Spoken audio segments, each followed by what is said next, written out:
Welcome back to Reviews on the Run. Do you like to scream, Victor Lucas?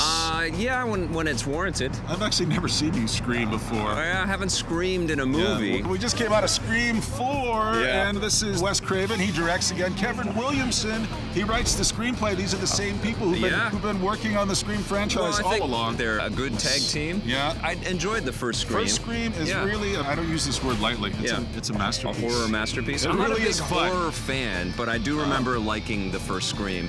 And I think this movie, it lives and breathes in the Scream franchise, but I think, you know, as is commonplace in these franchises in the horror genre, it's been done to death. The recipe for the Scream movies, which was so fresh in 1996, was self-aware horror movie. You take a horror movie and, you know, normally at this time, this is when the killer comes in, and if you're a virgin, you get killed.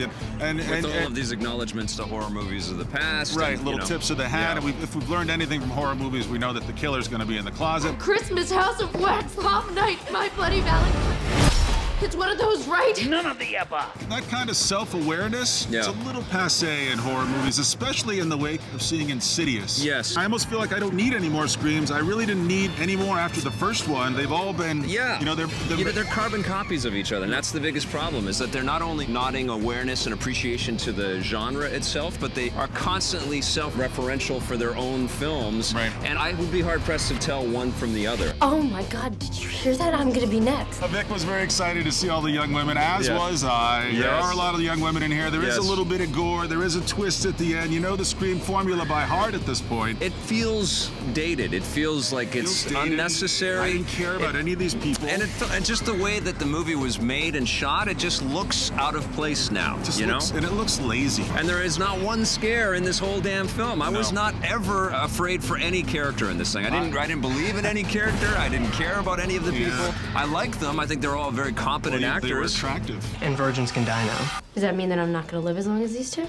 I didn't care about them, and that's a big problem. The last hour of this movie, I just kept chanting two words to myself: end already. Yeah. It's not gonna freak out modern audiences at all. It's a throwback to go see Insidious again. And like, who's the crowd that's gonna go want to see this? It's gonna be people that are just fans of this franchise, because horror fans have moved on. I think that the pool of Scream fans gets smaller and smaller, and it's got to be super small by now. Yeah. And this is not the movie that is the injection of life and energy that the series could have used at this point if you're going to keep making Screams. They're taking pot shots at Saw all the way along, and Saw has made tons more money than that. I mean, that's a movie that cleans up all the time. Point taken. The only thing that'll scream if you see this, your wallet. Your wallet, yes. You will feel foolish going to see Scream 4. It's a 4 out of 10. Yeah, this is a 2 for me.